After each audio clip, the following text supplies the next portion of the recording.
search and rescue operations are ongoing throughout Kirk County. We're using assets from local, state, and national first responders. Hundreds of trained first responders are working every aspect of this emergency. As of 8:30 this morning, we've recovered 75 deceased bodies here in Kirk County, including 48 adults and 27 children. Of this 48 adults and 27 children, 15 adults and 9 children are pending identification. At present, there are 10 campers from Camp Mystic unaccounted for and 1 counselor. We continue to offer our condolences to those affected. Reuniting the families remain our top priority here on this operation. Please note that Highway 39 of an Old Ingram Loop remains closed to the public. Other than those who live in that area would not be allowed out there. I will now turn it over to Senator Cruz. City Manager Dalton Rice. Good morning, Dalton Rice, the City Manager for the City of Kerrville. As everybody knows, we are working in conjunction with the city under a unified command response and again, a lot of devastation. Our hearts go out to the families and the victims. We want to continue to work together as a community. We love the media support on this to be able to communicate that message, communicate family, communicate togetherness, and we really appreciate all the support and helping us be able to do that.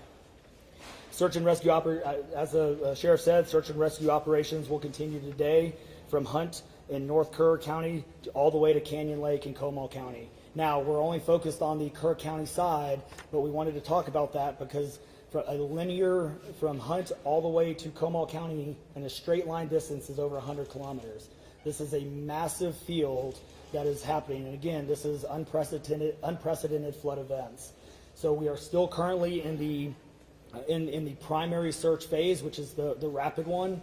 They are running it, we have different segments that are gridded out. Each one of those segments are taking anywhere between an hour to 3 hours, up to 2 kilometers for each segment. So what that means is they're running into a lot of technical challenges with terrain, with water, even potentially, with weather, in the rising fields. We've talked about this before. Volunteers stay out of the way because if we start getting weather reports and all the other complications that are out there, we then have to pull off of those search and rescue missions to be able to communicate to those volunteers to get off, to make sure that they don't become victims themselves. Those operations involve 19 different local and state agencies, in addition to conducting primary and secondary searches. They will be conducting welfare checks on areas in North Kerr County impacted by power outages. And when we say search and rescue operations, that is boat, walking, on the ground, dogs, drones. Again, keep personal drones out of the air. Helicopters. We do have other assets that are continuing to search as well. As of present, KPUB, which is the Kerrville Public Utility Board, is reporting continued power outages between Hunt and Ingram along the South Fork of the Guadalupe River in Hunt. In the South Fork area, there are approximately 40 down power lines and significant infrastructure damage. KPUB has brought in additional utility personnel to help with restoration, but it's not possible at this time when the power is going to be restored. There are some substations along with those power lines that we are still trying to get access to just from debris buildup or them being completely wiped out. So we do not have an estimated time on when those are going to be fixed. We continue to have substantial number of requests for volunteers, as I said before, and donation opportunities. We are asking those who want to volunteer to contact the Salvation Army in Kerrville by phone at 830-465-4797 or in person at 855 Hayes Street in Kerrville. Monetary donations can be made on the Community Foundation of the Texas Hill Country's website at www.communityfoundation.net. They have a Kerr County Relief Fund set up on that site. And I will now turn it over to the Mayor, Joe Herring. Thank you for being here. I need to tell my community and those families who are waiting, this will be a rough week. Primary search continues, and we remain hopeful every foot, every mile, every bend of the river. Our work continues. You need to know that we have been blessed with help from the community, from the state, and the nation. We have trained experts who are helping in this effort. If you want to volunteer, it is important that you contact Kerrville's Salvation Army and register. Dalton gave that number, but I'm going to give it again. 830-465-4797. We need focused and coordinated volunteers, not random people just showing up and doing what they do. We need to work together. As Dalton said, donations have been flowing in from around the world to the Community Foundation. Again, that website is communityfoundation.net. Please follow the City of Kerrville's Facebook page for updates.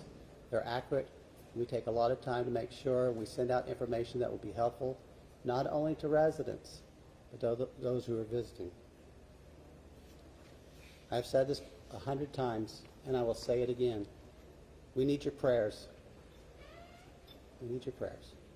Thank you. And now, Senator Ted Cruz.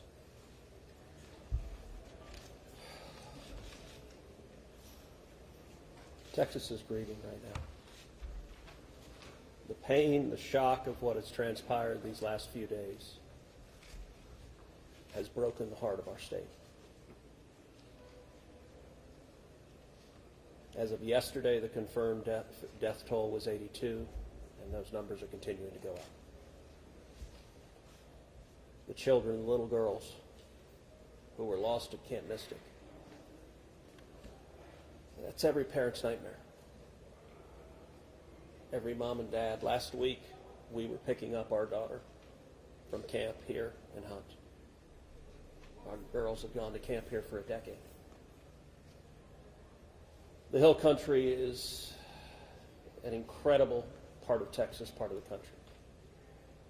The natural beauty here is incredible. The camps that have raised generations of little girls and little boys and instilled character and love and faith are extraordinary institutions. And I'll tell you, the pain in our state, and it's every part of the state. We've got Texans from all over the state who were here celebrating the 4th of July. A week ago, this was a time of great celebration. You're dropping your little girl off at camp, your little boy off at camp. You're celebrating Independence Day. You know that your child is going to be swimming and canoes and horseback riding and doing archery and making lifetime friends. And then suddenly it turns to tragedy.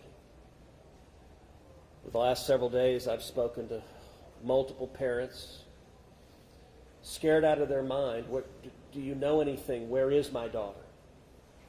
There's still 10 girls and 1 counselor from Camp Mystic that are unaccounted for. And the pain and agony of not knowing your child's whereabouts, it's the worst thing imaginable. But I want to say, in the face of all of this, it is simultaneously inspiring. Every time there's a tragedy, every time there's a natural disaster in Texas, Texans come together. Texas is a big state. We've got 31 million people, and we have hurricanes, we have tornadoes, we have wildfires. Tragedies hit this state, natural disasters hit this state, and without fail, 100 out of 100 times when that happens, we see Texans coming together, helping each other, engaging in acts of heroism. There have been over 850 high water rescues since this flooding began. 850. You look at extraordinary stories of Eagle Scouts pulling campers out of harm's way. I was just hearing a story of one counselor whose head was right at the water holding up 2 mattresses with campers on those mattresses. That kind of courage, that kind of selflessness. And then there are the first responders. The local first responders, I want to thank every one of the first responders at the local level, at the city level, at the county level, at the state level, at the federal level. In the first few hours of this flood, I was on the phone with Governor Abbott. I was on the phone with Lieutenant Governor Dan Patrick. I was on the phone with Nim Kidd, the head of the Texas Department of Emergency Management. And then I called President Trump. I called President Trump. He was having dinner at the time. It was still early in what was transpiring. And I wanted him to know, I said, Mr. President, everything we're hearing right now, this appears to be bad, really bad. There may be a very significant loss of life unfolding right now in Texas. And I will tell you, the President said, Ted, anything Texas needs, the answer is yes. Whatever assets you need, whatever resources you need, yes, let us know, and we will provide everything. Within hours, we had helicopters, over a dozen helicopters in the air. National Guard, DPS, game wardens, Coast Guard, doing search and rescue, reaching down. We've all seen the videos of little girls being pulled up, hoisted out of harm's way. Incredible courage and heroism.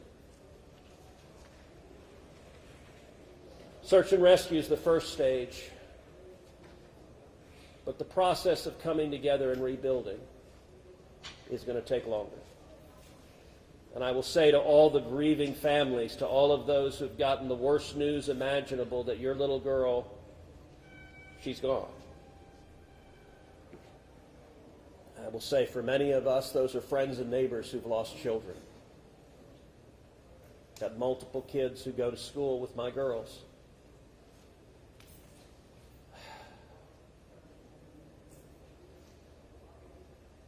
The mayor asked for prayers. And I want to say thank you to the millions of Texans, to the millions of Americans, to the millions of people all over the world right now who are praying for Texas and praying for those parents. Going through this grief, it is going to take love, it is going to take friends and family embracing and hugging and holding them while they weep. And it's going to take the church. With every disaster, one of the things we see here in Texas is the church steps up and the church helps and the church feeds and clothes and comforts. This morning I met with a group of chaplains who've been going through the incredibly difficult process of talking to mom and dad after mom and dad who just lost the most precious person they ever knew. And those chaplains are just trying to love them and show God's love. So I want to say we will come through this. To those in the midst of grief right now, that might seem hard to fathom. But Texas will come through this. And I just want to say thank you. I want to say thank you to these gentlemen here who are working. They are not sleeping. They are working every day. Thank you to the families. Thank you to the Salvation Army. Thank you to everyone who is just reaching out and saying, how can I help? We will come through this, and we'll come through this together. Thank you. And now we'll take questions. Senator, you talked about how you know kids here, how you've taken your own kids to camp. Was it ever communicated to you that there was a need, that it was a priority to have a warning system so people had a chance to escape something like this? Well, listen, I think anytime you're dealing with major rivers, there's a risk of flooding, and there's always been a risk of flooding, particularly on the Guadalupe River. I will say, in the wake of every tragedy, there are things that are predictable. One of the things that's predictable is that you see some people engaging in, I think, partisan games and trying to blame their political opponents for a natural disaster. And you see that with a hurricane, with a tornado, with a wildfire, with this flooding, where people immediately say, well, the hurricane is Donald Trump's fault. You know, look, I think most normal Americans know that's ridiculous, and I think this is not a time for partisan finger-pointing and attacks. Now, after we come through search and rescue, after we come through the process of rebuilding, there will naturally be a period of retrospection where you look back and say, okay, what exactly transpired? What was the timeline? And what could have been done differently to prevent this loss of life? And that's a natural process. I think it should not happen in a bitter and partisan sense, but it should happen in a reasonable sense of saying, what lessons can we learn? And I will give an example. You know, Houston's my hometown. If you live on the Gulf Coast, we get hurricanes. That's part of living on the Gulf Coast as hurricanes hit. And I do think Texas as a whole has learned over time how to deal more effectively with hurricanes. And so you look here, we know the National Weather Service put out an emergency warning just after 1 a.m. and a second emergency warning just after 4 a.m. Now, obviously, most people at 1 a.m. and 4 a.m. are asleep. And so I think we will have a reasonable conversation about, A, are there any ways to have earlier detection? And some of that, the limits of a flash flood, they're very difficult because they can arise so quickly. But everyone would agree in hindsight, if we could go back and do it again, we would evacuate particularly those in the most vulnerable areas, the young children in the cabins closest to the water. We would remove them and get them to higher ground if we could go back and do it again. Obviously, everyone would. The people in RVs by the river's edge. We know in disasters like this, RVs and mobile homes are particularly susceptible, whether a flood or a hurricane or a tornado, they're particularly susceptible to that. And so my hope is, in time, we will learn some lessons to implement to next time, and there will be another flood, there will be another disaster. But next time there's a flood, I hope we have in place processes to remove especially the most vulnerable from harm's way. But I think that's going to be a process that will take a careful examination of what happened and how can we implement processes better in the future to prevent this same loss of life. Senator, there were claims that the National Weather Service sent that first flash flood warning that should have alerted phones at 1:14 in the morning. But we have a federal public database maintained by PBS Warn, that says the first emergency alert wirelessly here in this area to Kerr County was not until after 9 a.m. That was more than 4 hours after the severe flooding had come to this area. Did you know that? Have you seen that? And what's your response, knowing the state and cuts to the NWS in recent months by this administration? So I don't know the source for what you're saying. All of the public reporting I've seen is that there were two alerts that went out, one just after 1 a.m., one after 4 a.m. You know, I can tell you, I talked about the partisan finger pointing. I think there have been some eager to point at the National Weather Service and say cuts there led to a lack of warning. I think that's contradicted by the facts. And if you look at the facts in particular, number one, that these warnings went out hours before the flood became a true emergency level. But number two, the National Weather Service here, New Braunfels is where they were headquartered. They had additional manpower. In fact, they had 3 additional people working that night, anticipating that it was going to be a very dangerous weather situation. I also think it's worth noting that the National Weather Service Union, which has been very critical of the DOGE cuts, has publicly said that they don't believe that the reduction in staffing had any impact whatsoever on their ability to warn of this event. And so, look, I think it is reasonable over time to engage in a retrospective and say at every level what could have been done better, because all of us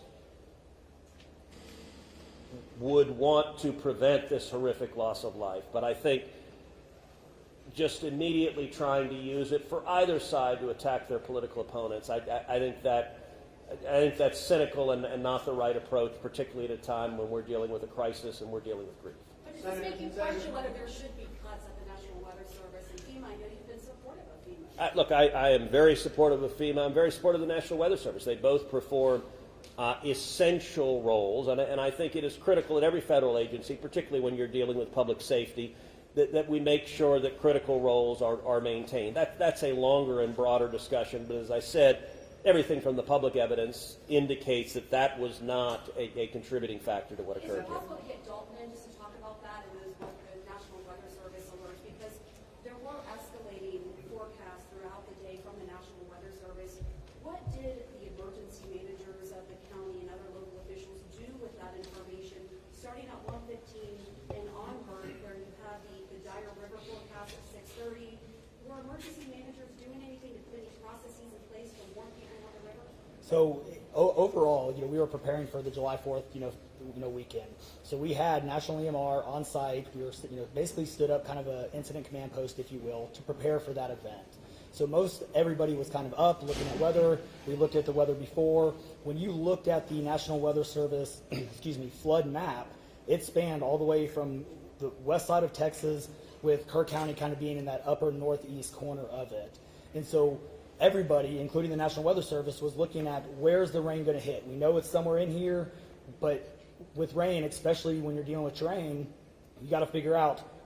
Sometimes you don't know until it falls. So once it starts falling, then you got to figure out, okay, how's the watershed going to do this? How's the science going to work? And when you had that north and south fork that we had talked about before, it all converged into one. We do know that a lot of the camps were looking at this just as much as as everybody was. With the rainfall percentages, even the National Weather Service had looked at, and don't quote me on the numbers, but it was anywhere between 1 to 7 inches. We got significantly over that. And again, when it goes into very congregated areas and how that watershed shifts into the rivers, that impacts things. And so the camps, obviously, we've heard stories where campers were getting up. They were up at 3:30 in the morning. They were trying to move to higher ground. That's the head. And the other interesting part of the terrain, and we've talked to UGRA folks as well. This is the headwaters of the Guadalupe. This is the beginning. This is where everything forms when it comes into the North and South Fork. And so as those things develop, it develops very rapidly, very quickly, and this rose very quickly in a very short amount of time. And so those campers that were able to do that, it worked. There's been the other question, and I'll just give this one out.